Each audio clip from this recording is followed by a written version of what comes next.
한국의 K9 자주포는 전 세계적으로 그 우수성과 신뢰성으로 정평이 나 있는데, 이는 다시 한번 폴란드 수출을 위한 최근의 출하 사례를 통해 입증되었다. 10월 23일 하나에어로스페이스의 3공장에서 나토그린 컬러로 도색된 18무늬 K9 자주포가 최종 점검을 마치고 선박으로 실리는 장면은 단순히 무기 체계의 이동 이상의 의미를 지니고 있었다. 이는 지난해 12월 23일이 초도 물량 출고 이후 약 10개월 만에 이루어진 일로 K방산의 빠른 납기와 제조 능력을 전 세계에 다시 한번 보여주는 계기가 되었다. 2023년 안으로 예정된 총 48대 중 나머지 6대의 자주포도 연내 인도될 것으로 보임에 따라 한국은 공약한 납기를 정확히 이행하면서 국제 무대에서의 신뢰도를 한층 더 높이고 있다.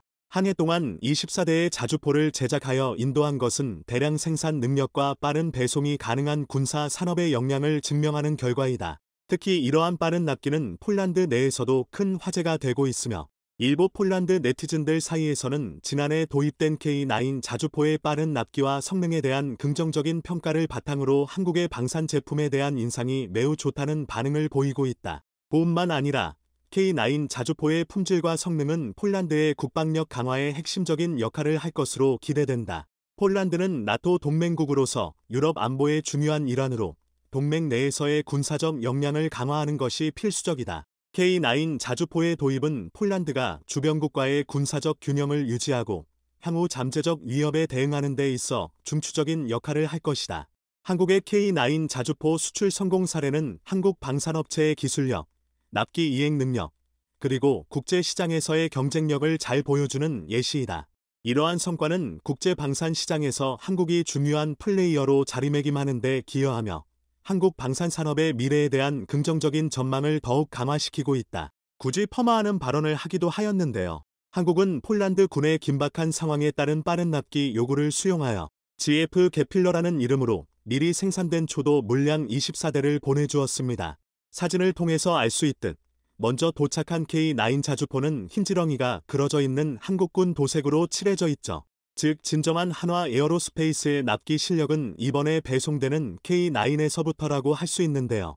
폴란드의 이러한 억가를 보기 좋게 날려버린 18문 총알 배송으로 다시 한번 왜 납기하면 한국인지를 증명해내었습니다. 오늘 선박에 실린 K9 자주포는 49일 뒤에 폴란드 그디니아 항에 도착할 것으로 예상되고 있는데요. 이는 천모 MLIS가 6월 20일 한국에서 출발하여 8월 8일 도착한 사실로 빗대 알 수 있는 부분이었습니다. K9 자주포는 폴란드에 도착 이후 그 즉시 제16기 기화사단에 배치될 것입니다. 현재 24문이 K9 자주포 역시 16기 기화사단에 배치되어 있으며 K9의 도입으로 인해 새롭게 포병여단이 창설되기도 하였습니다. 특히 해당 바르미아마주리 지역은 각종 습지, 늪, 호수, 언덕과 같은 비포장도로 험지가 많은 곳으로 유럽 내에서도 손에 꼽히는 트레킹 앤드 오프로드 명소로 불리는데 K2 전차와 K9 자주포가 이곳에 배치된 이유 역시 우수한 험지 돌파 능력을 지녔기 때문입니다. 명품 자주포로 불리는 K9 자주포 부품 가운데에서도 명품으로 꼽히는 것이 바로 차체인데 그 성능은 ISU 6기압식 현수장치에서 비롯된 것이라 할 수 있습니다. K9 자주포는 세계 최초로 ISU 인하움 서스펜션 유니트, 현수장치를 양산에 성공하여 야지의 기동 성능을 대폭 개선했습니다. 궤도형 특성상 일반 자동차들이 주행하는 포장도로는 물론 비포장 및 야지와 같은 험로 그리고 일반 차량의 주행이 불가한 지형에서도 탁월한 기동 성능을 발휘해야 하기 때문에 일반 차량의 성능을 초월하는 고성능의 서스펜션 시스템이 요구됩니다. 해외 유명한 궤도형 차량들의 서스펜션 시스템은 대체로 토션바 방식의 설계를 적용하지만 한국산 궤도형 차량인 K2 전차나 K9 자주포에는 보다 진일보된 ISU 방식이 도입되었습니다. ISU 서스펜션은 유압 작동력을 실시간 제어에 활용함으로써 궤도 차량의 기동을 최적화합니다. 단조로운 스프링 특성을 가지는 토션바 방식과는 다르게 보다 다양한 스프링 특성을 적용해 주행에 큰 이점을 가져다 주는데요. 또한 K9 자주포의 경우 고기동성과 동시에 아주 미세한 정밀 사격 능력이 필요한 체계이기 때문에 ISU 서스펜션은 사격 후 충격 흡수를 도와 K55 자주곡사포처럼 스페이드를 땅에 고정시킬 필요 없어 신속 정확한 사격이 가능합니다. 한편 한국 방산업계가 이처럼 빠르고 정확한 납기 일정 준수를 보여주고 있음에도 불구하고 역시나 반대파들 사이에서는 볼멘 소리가 나오고 있습니다. 특히 이번 폴란드 총선에서 야당연합이 과반석 이상을 차지하며 사실상 정권교체가 기정사실화된 상황에서 현 집권여당인 PIS가 추진했던 한국과의 방산협력의 미래가 불투명해질 수 있다는 우려의 목소리도 나오고 있습니다. 특히 야당이 한국산 무기를 반대하며 줄기차게 주장했던 것이 바로 국내산 장비를 도입해야 한다는 것이었는데요. 처맞는 말, 현재 상황에서는 대안 없는 비판이기 때문입니다. 세상 어느 나라 사람들이 국내산 장비 도입을 반대하겠습니까마는 현재 폴란드 군수업체 상황상 절대 한정된 예산에서 폴란드 군의 수요를 맞출 수도 없고 또 납기 일정 준수 역시 불가능한 사안인데요. 야당이 주장하는 국내산 자주포는 바로 크랩 자주포입니다. 실제로 PIS 정부 역시 크랩 자주포 48대를 추가 발주하기도 하였습니다. 문제는 크랩 구입 대수보다 K9 구입 대수가 648문으로 훨씬 많다는 데에 있었습니다. 즉, 우리도 우수한 크랩 자주포를 생산하고 있는데 왜 굳이 K9을 한국에서 수입하여 구매해야 하냐라는 것입니다. 그러나 폴란드 야당 및 지지자들의 이러한 호소와는 무관하게 크랩 자주포로는 절대 600대 이상 규모의 납기를 맞출 수 없고 가격은 더더욱 차이가 많이 납니다. 크랩 자주포를 생산하고 있는 폴란드 후타 스탈로와 올라 공장의 생산 능력은 연간 20대 정도로 알려져 있습니다. 여기에 현재 우크라이나가 구입한 60대의 크랩을 생산하기도 벅찬 상태인데요. 또한 무엇보다 크랩은 매우 비쌉니다. K9 자주포가 순수장비 단가 40억에서 총 프로그램 코스트 70터부터 80억 선인 반면 크랩 자주포는 무려 150억 원에 달합니다. 우크라이나는 60대의 크랩 자주포를 구입하며 약 7억 유로의 계약을 체결하였는데 이는 우리 돈으로 대당 150억 원에 가까운 금액입니다. 사실상 전 세계에서 가장 비싸다는 독일의 PGH-2000와 맞먹는 금액이죠. 그렇다면 동유럽인 폴란드 현지에서 제조하는 크랩은 또 왜 이렇게 비싼 것일까요? 사실 비쌀 수밖에 없는 구조입니다. 보시죠. 한국산 차체의 독일 직수입 엔진, 거기다 미국 직수입 변속기에 및 영국 라이센스 포탑으로 이루어진 자주포니 절대로 K9 자주포보다 저렴할 수가 없는 것이죠. 무슨 폴란드 여당이 명예한국인들도 아니고 자국산 무기가 더 좋고 저렴했다면 굳이 크랩을 배제하며 K9을 구입할 이유가 없습니다. 그러나 현지 군 실무진들이 여러 가지 상황을 고려한 결과 한국에서 직도입하는 것이 훨씬 저렴한 가격과 훨씬 빠르게 도입할 수 있어 그렇게 한 것이죠. 더군다나 이후 K9 PL 버전은 현지에서 생산하기로 했으니 딱히 반대하지는 않을 것이다라고 생각했던 것 같습니다. 폴란드 국방부 장관인 부아슈차크 역시 이런 상황에서 그나마 한국이 정말 확실한 배송 일정을 보장해주고 있으니 PIS 입장에서는 참 든든할 수밖에 없겠는데 이에 최근 야당 연합은 다른 루트로 한국산 무기 도입을 반대하고 있습니다. 참 어처구니가 없는 것이 한국이 무기자금 대금으로 대출을 진행해준 건에 대해서 비판하고 있습니다. 상식적으로 대출을 해준 국가에게 고마워해야 하는 것이 맞지만 폴란드 야당 및 지지자들은 왜 한국에 대출을 요구했냐 라며 아예 한국산 무기 도입을 철회하라는 입장을 견지하고 있습니다. 폴란드 매체 머니 펠의 대출 관련 보도 기사의 댓글들을 보면 사실 비판을 하고 있긴 한데 대안은 전혀 없는 상태인데요.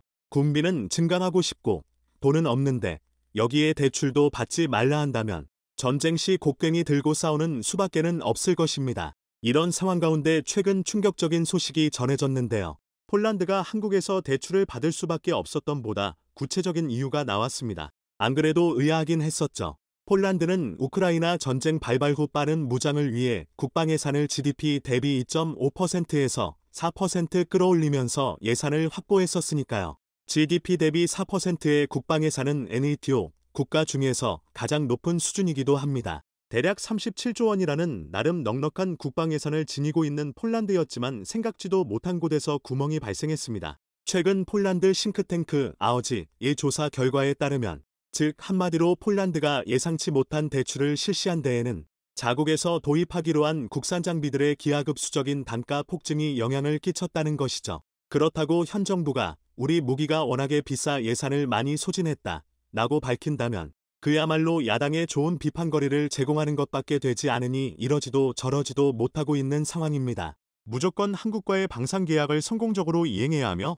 그 과정에서 이외 자금이든 미국의 FMF 자금이든 한국 대출 지원을 받든 현재 계약을 유지하는 것만이 폴란드는 안보도 지키고 가장 저렴하게 무기를 사들여오는 유일한 방법이겠죠. 그나마 폴란드 현 정부 입장에서 다행인 것은 최대 방산 파트너로 선택한 한국이 기대를 저버리지 않고 빠르고 정확한 납기와 후속 지원을 보여주고 있다는 것. 그리고 도입된 한국산 무기들이 여타 비판할 건덕지가 없는 우수한 성능을 보여주고 있다는 것입니다. 만에 하나 납기가 늦거나 성능이 기대치에 도달하지 못했다면 이번 총선에서 36%로 가장 많은 득표를 받을 수조차 없었겠고 사사건건 야당의 비판에 직면해야 할 수밖에 없었겠죠. 그러니 야당 입장에서는 K방산 업체들이 약간은 미울 수도 어찌됐든 결국 폴란드 살 길은 한국과의 협력을 이어나가는 것밖에는 없습니다.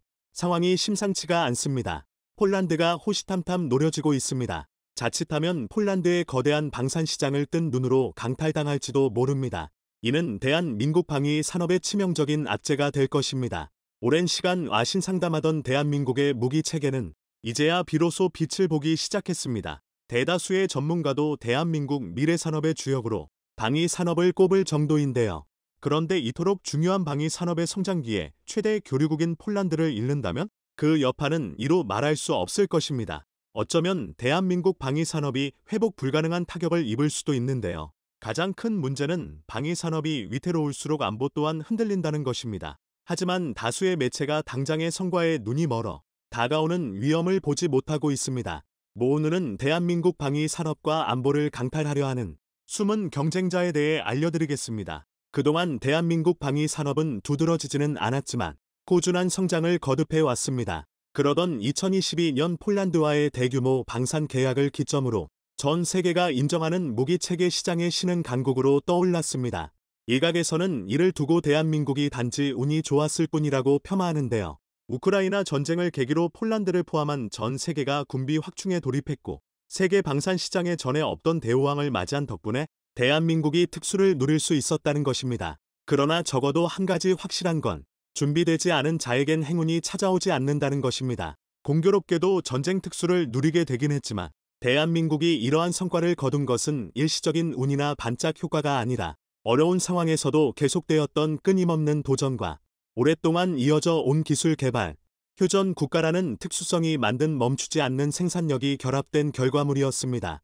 늦든 빠르든 대한민국이 세계 방산 시장에서 두각을 드러내리라는 것은 이미 정해진 사실이나 마찬가지였는데요. 폴란드가 역사에 기록될 정도로 막대한 물량을 도입할 국가로 대한민국을 선택한 건 모든 상황과 조건, 가격, 성능 등을 따져보고 내린 지극히 정당하고도 합리적인 결정이었습니다. 그런데 최근 이러한 대한민국의 노력은 전혀 생각하지 않고 단순한 결과만 본 채 우리가 일군 성과를 강탈하려는 경쟁국이 등장했습니다.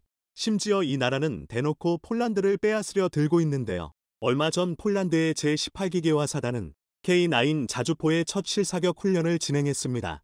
제18기계화 사단이 폴란드의 수도인 바르샤바 수호를 책임지고 있다는 걸 생각하면 상당히 뜻깊은 일이었는데요. 게다가 제18기계화 사단의 핵심인 제19 루블린 기계화여단은 벨라루스와 우크라이나를 동시에 접하고 있는 전술적으로 매우 중요한 위치에 자리 잡고 있는 최전방 부대입니다. 당연히 이런 부대에서 진행한 자주포 실사격 훈련은 벨라루스와 러시아의 폴란드의 화력을 보여주는 일종의 무력과시라고도 해석할 수 있습니다. 쉽게 말해 K9이 있으니 까불지 말라는 건데요. 그런데 이런 중요한 순간에 전혀 예상치 못한 인물이 끼어들며 분위기를 망쳐버렸습니다. 다름 아닌 일본 자위대 고위 관계자가 제19 루블린 기계화여단의 루블린 사령부의 모습을 드러낸 것입니다. 바로 요시다 요시히데 일본 자위대 합참의장이었는데요.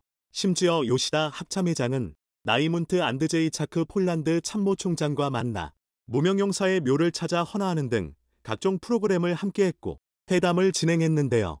누가 일본인 아니랄까봐 참배 하나에는 진심인 것처럼 보입니다. 일본의 합참의장이 폴란드, 그것도 안보 최전선에 위치한 제18기계화 사단 소속 제19 루블린 기계화여단을 찾은 표면적인 이유는 아주 뻔하디 뻔한 것이었습니다. 우크라이나 지원에 앞장서고 있는 폴란드의 조직 체계를 배우고 유럽의 안보 상황과 아시아 태평양 지역과의 교류에 대해 회담을 나누기 위해서였는데요. 또한 폴란드와 일본, 양국의 군사적 협력과 함께 F-35 훈련과 운용 비결을 교환하자는 제안을 하기도 했습니다. 폴란드는 F-35 32대 도입을 앞두고 있는데요.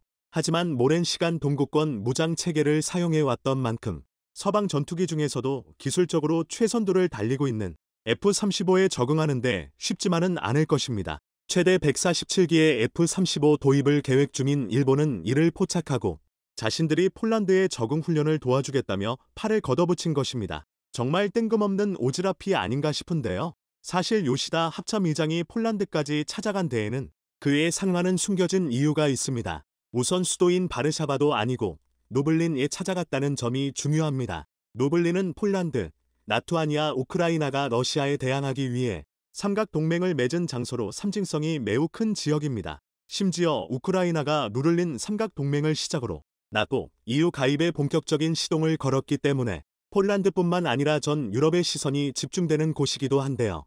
여기서 끝이 아닙니다. 보다 실질적인 이유도 있습니다. 많은 수의 전문가는 잠수함 도입 사업을 진행 중인 폴란드에 일본이 자국의 잠수함을 홍보하고 협상을 시도하려는 목적으로 요시다 합참의장을 파견한 것으로 분석하고 있습니다. 폴란드의 신규 잠수함 도입 사업, 통칭 오르카는 잠수함 도입을 위한 예산만 무려 3조 3천억 원에 육박하고 후속 지원에 대한 예산까지 합하면 10수조 원에 달할 것으로 분석되는 초거대 사업인데요. 요시다 합참의장이 노블린을 방문하기 직전까지만 하더라도 대다수의 매체가 대한민국의 3,000톤급 잠수함 도입을 전망하고 있는 사업이기도 합니다. 재래식 잠수함으로서의 성능이나 가격, 그리고 대한민국과 폴란드의 방산 협력 관계 등을 따져보면 국산 잠수함만 한 개 없기 때문입니다. 일본 입장에서는 기술 강국이라고 자부해왔던 자신들이 개발한 무기는 수출 실적이 미미한데 엄청난 규모의 방산 수출을 하고 있는 한국을 보며 더군다나 한국이 많은 부분, 특히 무기 체계 분야에서 일본을 대놓고 무시하는 경향이 있어서 그렇지 일본은 함정 건조와 재래식 잠수함 기술은 절대 무시할 만한 수준이 아닙니다. 특히 오르카 프로젝트를 통해 잠수함 도입 사업을 벌이고 있는 폴란드가 내건 조건 중에 하나가 리튬이온 배터리인데요. 한국도 잠수함에 리튬이온 배터리를 탑재하는 기술을 보유하고 있지만 이 분야의 선두 주자는 일본입니다. 섣부르게 잠수함에 탑재했기 때문이긴 하지만 어찌되었든 가장 많은 실사용 데이터를 쌓은 건 일본의 타이게이급 잠수함입니다. 이를 바탕으로 일부 전문가들은 대한민국의 장보고급 잠수함의 가장 강력한 라이벌로 일본 타이게이급을 거론하기도 하는데요. 오르카 사업 또한 대한민국의 낙승으로 평가받지 못하는 이유가 바로 일본의 타이게이급 때문입니다. 한국은 K9 자주포와 K2 전차, 천무 등의 지상전 무기는 물론이고 FA-50 등의 T-50 계열 군용 항공기 그리고 함정까지 육해공 가리지 않고 모든 방산 분야에서 수출 실적을 쌓고 있습니다. 반면 초라한 성적표를 들고 있는 일본의 방산 업계 가이번에는 폴란드에서 한국을 기필코 꺾어보겠다며 출사표를 던진 것인데요. 일본 입장에서는 폴란드만 잡아도 대한민국 무기 체계를 국제 방산 시장에서 개밥의 도토리로 만들 수 있기 때문입니다. 물론 일본의 야욕이 뜻대로 될지는 의문입니다. 실제로 일본이 온갖 수작질을 앞세웠음에도 한국에 패배한 전적이 한두 번이 아닙니다. 일례로 지난 2021년 일본과 인도네시아는 만보 협정을 체결하고 인도네시아가 일본의 3,900톤급 호위함 8척을 도입하는 것에 합의했습니다. 대한민국과 오랜 시간 방산 안보 동맹을 맺어왔던 인도네시아를 KF-21 분담금 미납 문제로 사이가 소원해진 틈을 타 떼앗으려는 속셈이었는데요. 하지만 인니와 일본이 맺은 호위함 도입 협약은 보기 좋게 무산되어 버렸습니다. 조코이 인도네시아 대통령이 직접 일본의 호위함을 도입한다고 발표까지 하고서는 얼마 지나지 않아 이탈리아와 새로운 프로젝트에 돌입한다며 급선회를 해버린 건데요. KF-21 분담금을 미납하면서 KF-21 분담금을 미납하면서 온갖 나라에서 전투기를 수집하고 있는 인니의 꼴을 보면 일본 호위함의 수준이 모죽했으면 이탈리아로 선회했을까 싶습니다. 아닌 게 아니라 관계자의 언론 인터뷰에 따르면 일본은 세계 무기 수출 시장의 후발주자임에도 불구하고 미국, 러시아, 독일 등 기존의 강자들이 버티고 있는 하이엔드급을 노리고 나섰습니다. 이는 지나친 자만심에서 비롯된 일인데요. 즉 일본은 자신들의 기술력만을 믿고 기존의 방산 강국들을 하루아침에 따라잡을 수 있다는 시대착오적 판단을 내린 겁니다. 그동안 국제무대에서의 경쟁 없이 갈라파고스화된 일본 무기의 문제점들을 생각하면 코웃음밖에 나오지 않는 일인데요. 심지어 일본 무기는 성능이 그렇게 좋지도 않으면서 가격까지 상당히 높습니다. 이 다음에 나오는 내용은 더욱 충격적입니다. 인도네시아 방위 산업 관계자는 일본은 인도네시아에게 호위함 8척 수출을 추진했지만 정작 엔진은 영국제를 탑재하는 등 100% 일본 무기라고 볼 수도 없다. 일본이라는 나라 자체도 신뢰하기 어렵다라고 발언했는데요. 심지어 그 이유에 대해서 일본은 독자적인 판단을 할 수 없으며 미국이 시키는 대로 따라가야만 하는 속국에 불과하다고 비난했습니다. 이 정도면 싸우자고 덤벼드는 도발 수준인데요. 그러나 아주 틀린 말은 아닙니다. 일본에는 스스로만의 기준이 없습니다. 실제 일본 내부에서는 세계 방산 시장의 신흥 강국으로 떠오른 대한민국의 시스템을 차용하자는 주장도 나오고 있습니다. 자체적으로는 마땅한 대안도 마련하기 어렵고 적당한 시스템도 없으니 한국의 무기 수출 체계를 베끼자는 의견이 나오고 있는 것입니다. 대한민국의 방위산업이 계속해서 가파른 상승세를 보이며 놀라운 성과를 거두고 있자 그동안 한국을 무시하기에만 급급했던 일본이 한국의 방위산업 성장에 대한 분석을 내놓고 있는데요. 요미우리 신문은 무기 수출로 날고 기던 국가들의 방위산업 기업들이 성장세를 멈추고 현상 유지만 하고 있거나 오히려 매출이 감소하고 있는데 반해 한국은 세계에서 유일하게 최근 몇 년 동안 200%에 가까운 성장을 하고 있다는 기사를 발표했습니다. 일본 사회는 이러한 배경에 천병의 선방산 기업들과 한국 정부 간의 긴밀한 협력이 있다고 분석했습니다. 아닌 게 아니라 한국과는 달리 일본의 방위산업은 구조적으로도 커다란 단점을 만고 있습니다. 이른바 무기 수출 3원칙인데요. 그러나 지금은 사정이 달라졌습니다. 2014년 아베 신조 2차 내각 당시 방위 장비 이전 3원칙이 새롭게 제정되면서 살상 무기를 제외한 경계, 감시, 기뢰 제거, 소송, 인명 구조 등에 사용되는 무기 수출이 일부 허용됐습니다. 하지만 역시 살상 무기를 제외하다 보니 상당히 제한적일 수밖에 없었는데요. 기시다 내각에 들어와서는 이런 규제도 개정할 움직임을 보이고 있습니다. 특히 중고 무기 판매로 수출 활로를 열고자 시도하고 있습니다. 최근 일본은 자위대가 보유하고 있는 장비들을 대대적으로 퇴역시킬 계획을 가지고 있습니다. 일례로 육상 자위대의 1코브라와 64 아파치는 무인 공격 드론으로 대체하고 일본이 자체적으로 개발한 가와사키 51 정찰 헬기 역시 무민 정찰 드론으로 대체할 예정입니다. 또 FH 90 견인포는 19식 155mm 차륜형 자주포로 교체되고 90식 전차가 퇴역하고 10식 전차로 그 자리를 메우게 됩니다. 해상 자위대 역시 하야부사급 미사일 고속정 등 많은 함정이 일선에서 물러납니다. 그리고 이렇게 일본 자위대에서 퇴역한 중고 무기들을 저렴하게 해외에 판매하겠다는 전략을 내세우고 있는데요. 실제로 필리핀과 베트남 등이 관심을 보인다는 소식도 있습니다. 동남아 시장에서 러시아의 빈자리를 노리고 있는 대한민국의 상황에서 이러한 일본의 공격적인 마케팅은 상당한 위협인데요. 달콤한 성과에 취하기 전에 우리 방산 기업들과 관계 당국의 적절한 대응책이 준비되어야 할 것입니다. 한국형 전투기 KF-21분 보람의 등장으로 항공전력 자주국방에 대한 대한민국의 원대한 꿈이 실현될 가능성이 커지고 있습니다. KF-21의 기본 무장부터 장기적으로 무인기 전자전 무기체계까지 우리 손으로 직접 개발해 나가는 단계가 하나하나 실현되고 있는 건데요. 그것도 그럴 것이 우크라이나 전쟁으로 인해 항공 무장에 대한 중요성이 그 어느 때보다 커진 만큼 우리도 이런 흐름에 올라타야 한다는 목소리가 안팎에서 나오고 있는 상황입니다. 특히나 최근 들어 선진국의 기술보호 정책이 심화되면서 독자적 기술 개발 필요성 또한 커졌고 미래 전장 환경 변화에 대비하려면 선도적 국산 항공 유도무기 개발이 이뤄져야 한다는 의견이 나옵니다. 미래 전장 대비 KF-21 무장할 유도무기 개발해야 이렇게 국산 항공 유도무기 개발을 위해선 단기적으로 장거리 공대지 유도탄 2차 사업을 진행하고 2030년대에는 장단거리 공대공 유도탄과 한국형 유도폭탄, GBU 계열, 다목적 초음속 유도탄까지. 그런데 사실 작년에 열린 공군 국정감사를 통해 우리 군이 KF-21 극초음속 미사일 개발을 가속화하기, 이에 공대지 미사일 등 비대칭 타격 능력 확보에 나선다는 계획이 공개됐었습니다. KF-21의 공대지 미사일을 장착한다는 계획으로 앞서 재작년에 공군은 극초음속 공대지 미사일 개발을 무엇보다 기존의 초음속 미사일보다 2배 이상 빠른 극초음속 미사일을 장착한다는 계획으로 이에 따라 서울상공에서 평양의 북한 지휘부를 향해 발사하면 1분 15초 만에 도달할 수 있습니다. 이렇게 극초음속 미사일이 성공적으로 개발되면 한국은 미국, 중국, 러시아에 이은 세계 네 번째 개발국이 될 것으로 보이는데요. 그렇다면 한국산 전투기 KF-21에 장착될 극초음속 미사일 개발이 어느 수준에 이르렀는지 자세히 알아보겠습니다. 극초음속 미사일은 음속의 5배 이상 속도로 날아갈 수 있고 추적과 파괴가 어렵다는 점에서 무기 판도를 바꿀 게임 체인저로 꼽히고 있는데요. 이는 기존 아음속 또는 초음속 순항 미사일을 대체한 미사일로 순항 미사일보다 비행 속도가 훨씬 빠르기 때문에 상대방이 탐지하더라도 대응 시간이 극히 짧아 목표를 타격하는 성공률이 초음속 전투기의 최고 비행 속도가 마하 2터부터 3임을 감안하면 그보다 2배나 빠른 속도로 예컨대 서울에서 평양까지 2분 이내에 타격할 수 있는 겁니다. 이런 극초음속 미사일은 극초음속 활공체 HGB와 극초음속 순항 미사일 HCM, HGB는 탄도미사일 로켓,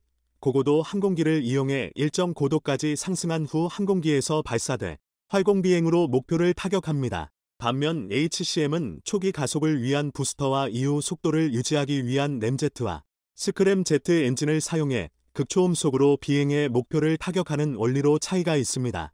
HGV 체계는 발사 초기 상대방의 탐지가 가능해 대응 기회를 허용할 수 있지만 HCM 체계는 상대적으로 HGV보다 적어도 비행이 가능해 상대방이 대응할 기회가 최소화돼 기습 효과가 있습니다. 하지만 HCM의 경우 기술 난이도가 HGV보다 극명하게 높다는 게 문제인데 실제로 HGV가 고고도 상승 후 낙하 단계에서 중력을 이용할 수 있는 반면 HCM은 엔진의 힘으로만 극초음속에 도달해야 하기 때문입니다. 극초음 미사일 확보에 뒤처지고 있는 미국이 4종류의 HGV를 개발했다는 사실만 봐도 두 방식의 개발적 난이도를 여실히 보여주고 있습니다. 미 공군이 개발 중인 HM-183R로는 실패한 경우도 있지만 최근 성공하는 횟수가 이렇듯 기술적 어려움이 있지만 현재 주요 군사 강대국들은 그 어느 때보다 극초음속 미사일에 대한 관심을 높이면서 개발에 박차를 가하고 있는데요. 우크라이나 전장에서 극초음속 미사일의 위력이 입증되면서 다양한 형태의 탄두와 필요한 사거리를 향상시키며 전쟁에 지대한 영향을 줄 수 있다는 걸 확인했기 때문입니다. 이런 와중에도 세계 최초로 HCM 상용화에 성공한 국가가 있는데 안타깝게도 바로 러시아의 지르콘 미사일입니다. 현재 미국과 러시아 간 극초음속 미사일 개발 경쟁에선 러시아가 다소 앞서 있는 상황입니다. 실제로 러시아는 지난 2017년에 킨잘 극초음속 미사일을 실전에 배치했는데 우크라이나 일부 전쟁에서 극초음속 미사일 킨잘을 여러 차례 발사해 세계 최초로 극초음속 미사일을 실전에 사용한 기록을 여기에 더해 러시아는 ICBM 탑재 활공체 형태인 HGV 방식의 아방가르드 함정발사 극초음속 미사일 HMC 방식의 지르콘도 개발했는데요. 스크림 제트 엔진인 지르콘 미사일도 2025년 안에 실전 배치하겠다고 밝혔는데 주요 외신에 따르면 최근 러시아는 야세넴급 핵추진 잠수함에 지르콘을 탑재하기 시작한 것으로 전해집니다. 이로써 러시아는 해상과 공중에서 발사가 가능한 극초음속 미사일 개발에 모두 성공한 데 이어 세계 최초로 HMC 미사일인 지르콘을 실전 배치에 성공했습니다. 지르콘은 30터부터 40km 고도에서 최대 속도 마하 9로 비행할 수 있으며 1000km 거리에 있는 지상 및 해상 표적 모두를 타격할 수 있습니다. 재래식 탄두는 물론 핵탄두도 탑재가 가능한데 탐지와 방어가 거의 불가능한 것으로 전해집니다. 중국은 작년 8월 극초음속 미사일 둥펑 17불로 추정되는 미사일 발사 장면을 CCTV가 최초로 공개했는데 해당 영상에서는 DF-17불로 추정되는 미사일이 사막의 고속도로 위에 세워진 이동식 발사 차량에서 발사되는 모습이 담겼습니다. 이후 중국은 아시아태평양 내 주요 미군 기지를 타격할 수 있는 최첨단 극초음속 미사일 둥펑 27분을 개발했고 2019년부터 실전 배치한 것으로 알려졌습니다. 둥펑 27은 단일 극초음속 활공체 HGV 다탄두를 탑재할 수 있는 최신 무기입니다. 미국은 중국이나 러시아보다 극초음속 미사일 개발에 한 발 늦은 상황인데요. 극초음속 미사일 경쟁에서 러시아와 중국에 뒤처진 것으로 평가받는 미국은 현재 미 육군은 4종류의 HGV를, 해군은 극초음속 공격용 순항미사일 한 종류를, 공군도 HCM 4종류를 개발하고 있습니다. 올해 초에는 미 공군의 B-52 전략폭격기 기종에서 극초음속 미사일을 발사하는 시험을 성공했지만 그럼에도 불구하고 아직 극초음속 미사일 실전 배치에 성공하지는 못했습니다. 한국 역시 게임 체인저로 불리는 극초음속 미사일 개발에 뛰어든 상태로 바쁘게 움직이고 있는데요. 우리 국방부는 2020년 극초음속 미사일 개발 의지를 본격적으로 언급하기 시작했고 이듬해 공군은 극초음속 공대지 미사일 개발을 신규 소요로 결정했습니다. 여기에 더해 ADD가 HCM 방식의 한국형 극초음속 미사일 개발을 공식화한 상태로 사실 HCM 추진 기술인 스크램제트 엔진의 원천 기술인 액체 램제트는 이미 2007년 완성됐습니다. 국산 극초음속 미사일에 대해선 고도의 보안이 유지되고 있지만 군 당국에 따르면 현재 ADD 연구진이 상세 설계를 검토하는 단계에 있으며 설계를 검증하기 위한 장비를 제작하고 있는 중으로 알려졌습니다. 이런 속도로 보면 올해 하반기에는 미사일 조립을 시작해 내년에는 시험 발사가 가능할 것으로 보이는데요. 뒤늦게 뛰어든 미국도 극초음속 개발에 애를 먹고 있는 가운데 한국이 단기간에 이렇게 놀라운 속도를 보일 수 있었던 건 그만큼 한국의 국방 기술이 세계적 수준에 이르렀다고 해석할 수 있습니다. 실제로 앞서 재작년 ADD는 한국형 극초음속 미사일 기반 모델인 하이코어 초고속 발사체 시험 모델을 공개해 전 세계 방산업계를 발칵 뒤집어 놓았습니다. 하이코어는 ADD가 개발 중인 극초음속 시험 비행체로 목표는 20km급 고도에서 스크램제트 엔진 점화 및 정상 비행이 가능한 마 5급 초고속 비행체를 개발하는 것입니다. 하이코어 비행체는 총 길이 8.7m,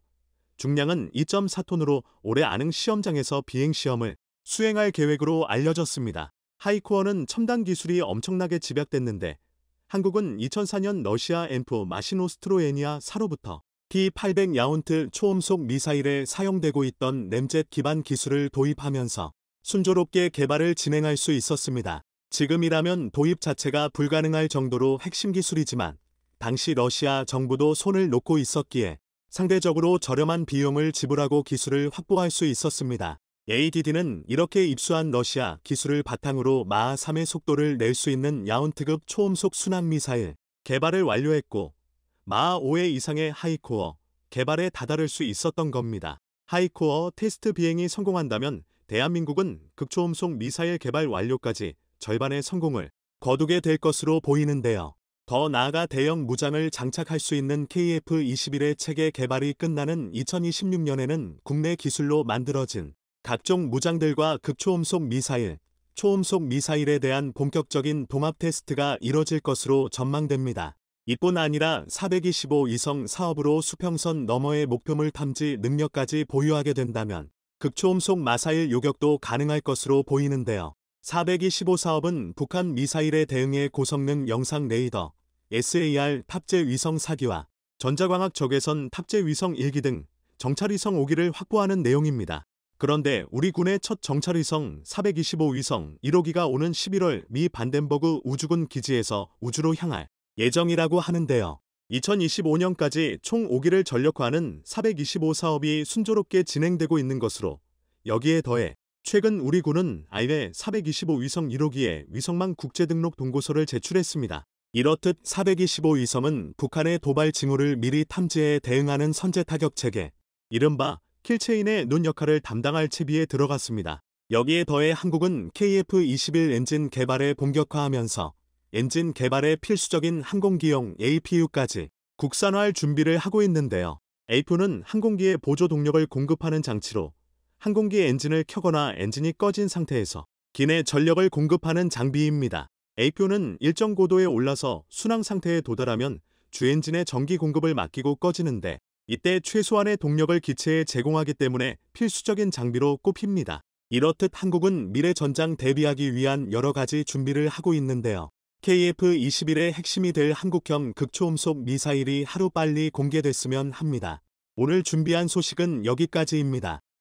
댓글을 통한 여러분들의 많은 의견 기다리겠습니다. 우크라이나 전쟁으로 인해 장거리 미사일에 대한 관심이 높아지면서 서방 국가들은 이제 독일이 타우러스를 우크라이나에 제공할 때가 됐다고 압박하고 있습니다. 타우러스는 사거리가 500km에 달하고 현재 운용되고 있는 미사일 가운데 가장 강력한 관통력을 자랑하기 때문입니다. 그런데 타우러스의 주가가 오를수록 그에 못지않은 정확한 명중력을 가진 한국형 지대지 탄도미사일 KTSM에 대한 관심도 높아지고 있는 가운데 한국은 당당하게 KTSSM이 100km 이상 날아가 표적을 정확히 맞추는 영상을 공개해 세계의 이목을 끌었습니다. 그렇다면 그동안 자신들이 세계 최고의 미사일 강국이라며 홍보에 열을 올려온 중국의 미사일 수준은 어디까지 와 있을지 궁금해집니다. 최근 홍콩 매체들은 중국이 자랑하는 둥펑 27이 이미 4년 전부터 운용에 들어갔다고 보도했습니다. 둥펑 27은 미군의 모든 아시아 태평양 기지를 타격할 수 있는 것으로 알려졌지만 철저히 비밀에 붙여지다가 올해 초 중국으로부터 유출된 기밀문서에서 다시 등장합니다. 워싱턴 포스트는 중국이 올해 둥펑 27 시험을 성공적으로 수행했다. 12분간 1300마일을 날았고 미국 미사일 방어망을 뚫을 가능성이 크다. 중국은 이 비장의 무기를 너무 일찍 공개하고 싶지 않았던 것으로 보인다고 보도했습니다. 만일 이것이 사실이라면 중국은 하와이까지 타격할 수 있는 비장의 무기를 비밀리에 운용 중이라는 이야기입니다. 중요한 점은 비밀리라는 점입니다. 정말 강력한 미사일 체계를 갖추고 있다면 모든 측면에서 비밀리에 운영할 이유가 없기 때문입니다. 중국 미사일이 그들의 주장처럼 정말 세계 최고 수준이라면 굳이 비밀에 붙일 필요가 없는 것이죠. 결국 중국은 미사일이 존재하긴 하지만 성능이 부족할 가능성이 높습니다. 실제로 중국은 자국 미사일 성능 테스트를 공개할 때 한국과 전혀 다른 모습을 보여왔습니다. 이것은 중국과 타이완 매체들이 공개한 위성사진입니다. 흰색 콘크리트 구조물은 가상의 미 해군 항공모함이고 구조물에 뚫린 구멍은 중국군이 발사한 미사일이, 타이완 매체들은 여기에 사용된 미사일이 중국 해군에 대한 탄도미사일 둥펑 21D라고 밝혔습니다. 즉 이 사진은 둥펑 21D의 실전 능력 향상을 위해 실시한 5억의 힘을 보여준 것입니다. 당시에도 둥펑 21D를 언제 몇 발 쏘았고 얼마나 멀리서 발사했는지 구체적인 사안은 공개하지 않았습니다. 자신이 있다면 공개하지 않을 이유가 없습니다. 실제로 중국의 성능 조작은 유명합니다. 중국은 하다하다 전투기마저 짝퉁으로 만들어 세계적인 망신을 당한 적도 있습니다. 대표적인 사건이 바로 2016년 두바이 에어쇼에서 중국이 야심작이라며 공개한 이 전투기는 겉모양과 기본 설계가 F-35와 너무 유사해 중국이 F-35를 그대로 베꼈다는 비난이 쇄도했는데요. 내신들은 지난 2009년 중국 해커들이 F-35 제작사인 록히드 마틴에 대한 해킹을 통해 F-35기의 설계도를 훔쳐 그대로 제작한 것이 중국의 FC-31이라며 그저 짝퉁과 다름없다고, 또 하나 중국에는 우리 공군의 T-50이나 FA-50과 같은 고등훈련기인 L-15 펠콘, 러시아제 엔진을 기반으로 자체 개발했다는 WS-11분 상발 터보팬 엔진을 장착한 산발 엔진 초음속 제트기인데요. 이건 역시 중국이 만들어낸 짝퉁으로 분류됩니다. 외형을 보면 엔진과 송풍구 배치나 기수 형상과 캐노피, 날개 위치 등을 고려하면 설계 자체는 러시아 야코물레프사의 약130분이지만 형상 자체는 이탈리아 아에로미키사의 M346을 카피했다고 분석됩니다. 성능 역시 짝퉁 수준으로 알려져 있습니다. 이처럼 짝퉁 무기를 만들고 실제 성능은 감추는 전략을 사용해오던 중국의 청천벽력 같은 사건이 얼마 전 중국의 미사일 개발 기밀이 모두 적힌 보고서가 미국에 유출돼 커다란 파문이 일었습니다. 이 사건의 후폭풍은 거셌습니다. 먼저 중국이 허세를 부리며 비밀리에 운영하고 있던 로켓군의 실체가 드러났고, 미국의 보고서를 유출한 게 누구인지 대규모 숙청이 이어지면서 로켓군 내부는 그야말로 쑥대밭이 되었다는 소식이 감지됐습니다. 그리고 한 달간 중화권을 뜨겁게 달궜던 중국 로켓군 대숙청설은 사실로 드러났습니다. 중국의 건군절을 하루 앞둔 7월 31일, 신임 로켓군 사령관과 정치위원이 발표되자 전임 사령관이 어떻게 되었는지, 그리고 후임이 누구인지를 보면 대략 숙청설의 진위를 알 수 있기 때문입니다. 아니나 다를까 체포설이 나돌던 리위차오 전 사령관은 공식 교체됐고, 극단적인 선택을 했다는 소문이 돌던 우고와 부사령관의 사망 부고도 공식 발표됐습니다. 중국 당국은 이번 대숙청이 군납 비리 때문이라고 밝혔지만 서방 국가들은 느닷없이 벌어진 대숙청의 이유가 부패라는 걸 믿지 않는 분위기입니다. 지금까지 중국 내 숙청 사건의 대부분이 부패로 포장되었기 때문입니다. 시진핑 주석은 신임 로켓군 사령관과 정치위원회 해 공군 출신을 앉혔습니다. 로켓군 출신은 믿지 못하겠다는 뜻을 우회적으로 표출한 겁니다. 하지만 인공위성, 로켓, 전략 미사일 등에 익숙하지 않은 이들이 과연 제대로 로켓군을 지휘할 수 있을지 의문입니다. 로켓군 고위 장성들은 정치와 무관한 과학기술 분야 인재들이 많습니다. 숙청의 실제 이유는 밝혀지지 않았지만 새로 임명된 로켓군 지휘관들의 면면을 보면 결과적으로 능력보다는 그저 시진핑 주석의 말을 잘 듣는 인물들입니다. 측근 인사가 시주석으로서는 만족스러울지 모르지만 베테랑 지휘관들이 대거 숙청되면서 기술이 생명인 로켓군의 전력이 약화되고 중국군의 대만 침공 준비도 차질을 빚을 것이라는 관측도 나오고 있습니다. 이건 역시 중국군의 또 하나의 악재라 할 수 있는데요. 하지만 더 본질적인 문제는 미사일의 수준입니다. 로켓군은 대만 침공 시 미사일을 쏟아부어 미 항모전단의 접근을 차단하는 역할을 해야 할 일종의 선봉 부대입니다. 따라서 로켓군이 갖추고 있는 미사일 능력이 곧 중국 방어 능력의 전부라고 해도 과언이 아닙니다. 그리고 중국은 이를 철저히 베일에 가려놓고 있었습니다. 그러나 과거 중국이 저질렀던 참사를 통해 그 명중률을 짐작해 볼 수는 있습니다. 1996년 2월 14일 중국 수촨성에 있는 시창 우주센터 근처에서 우주발사체 창정 3B가 마을에 추락하는 대형 사고가 발생합니다. 창정 3B는 상업용 인공위성인 인텔셋 708호 위성을 정지궤도에 올려놓기 위해 발사한 우주발사체였지만 발사한 지 물과 몇 초가 지나지 않은 상태에서 한쪽으로 기울어지며 경로를 이탈하였고 그대로 민가에서 100m도 떨어지지 않은 곳에 추락하고 말았습니다. 이 사건의 최초 보도자는 사상자가 200터부터 500명으로 추정했지만 이후 중국 당국은 발사 전 주민을 대피시켰다고 발표하면서 이 사고로 6명이 사망하고 17명이 부상했다고 발표했고 중국 언론들은 정정 보도를 냈습니다. 그런데 통상 이 정도의 사건이 일어나면 언론이 피해 지역을 보여주며 보도하기 마련인데 피해 지역을 비추는 화면은 일절 발표하지 않았습니다. 하지만 사고 순간을 지켜본 과학자들은 수백여 명이 숨졌을지도 모른다고 CNN에 제보해왔고 당시 인근 지역을 방문한 이스라엘 사업가가 비디오 카메라로 로켓이 떨어진 마을을 찍은 영상에는 마치 전쟁으로 인한 폭격을 맞은 듯 마을이 쑥대밭이 된 모습을 보여주었습니다. 또한 수십 구의 시신을 봤다는 증언도 있었습니다. 중국 정부는 발사 전에 마을 사람들을 대피시켰다며 수백 명 사망설은 서방 언론에 일방적인 발표라고 주장했습니다. 누구의 말이 진실인지 알 길이 없습니다. 하지만 보통 우주발사체를 발사할 때는 민가가 없는 지역에서 시행하기 마련입니다.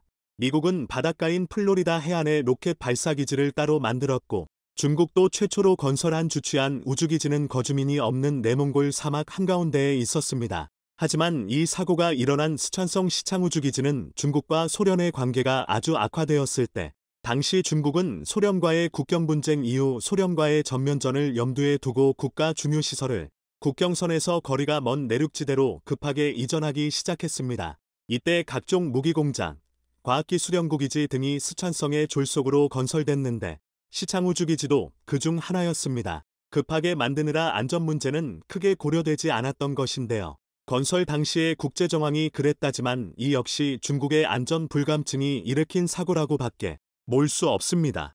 게다가 보통 우주기지는 적도와 가까울수록 유리한데 여러 사정을 고려한다면 하이난섬이나 그 인근 지역, 상하이, 푸젠성, 저장성 등에 만들어서 동쪽으로 발사해도 아무런 이상이 없는 곳으로 갔어야 했지만 중국은 이런 점을 고려하지 않은 채 스촨성의 우주 발사기지를 졸속으로 만들었던 것입니다. 결국 이 사고는 중국의 처참한 발사 실력과 안전 불감증이 만들어낸 인재라고밖에 볼 수 없습니다. 이러한 중국의 우주기술을 미루어 몰 때 로켓군의 수준 역시 어느 정도일지 예상이 됩니다. 더구나 중국은 얼마 전에도 둥펑 미사일을 발사했지만 발사 장면만 공개했을 뿐 명중시키는 장면은 공개하지 않아 적중률에 대한 의심을 낳았습니다. 1년 전 중국군은 대만 해역에 둥펑 탄도미사일 11발을 발사했습니다. 당시 중국은 낸시 펠로시 의장의 대만 방문에 대한 대응으로 대만을 포위한 고강도 군사훈련을 벌이면서 대만 북부와 동부, 남부 해역의 탄도미사일 둥펑 15분 11발을 발사했습니다. 둥펑 15는 이동식 탄도미사일로 일단 고체 연료 미사일로서 지름 1m, 길이 9.1m, 탄두 중량 500터부터 750kg, 발사 중량 6.2톤인 미사일입니다. 핵탄두와 일반 고폭탄 탄두를 탑재할 수 있습니다. 당시 중국 인민해방군은 목표물이 모두 명중했다고 주장했습니다. 하지만 훈련에 동원된 미사일이 어떤 종류인지는 공개하지 않았습니다. 통상 명중시키면 자신있게 이런 장면을 공개하기 마련인데 명중시키는 장면도 공개하지 않았습니다. 하지만 한국은 전술지대지 미사일 KTSSM 이 관역을 연달아 명중시키는 더블 홀인원에 성공해 주변국들을 놀라게 했습니다. 중국의 태도는 한국이 미사일의 품질 인증 사격 시험 영상을 자랑스럽게 공개하며 자신감을 표현하고 있는 것과는 너무나 대조적인 모습입니다. 한국처럼 더블 홀인원을 시킬 자신이 없으면 미사일 발사라는 위험천만한 불꽃놀이는 중단하는 것이 맞을 것입니다.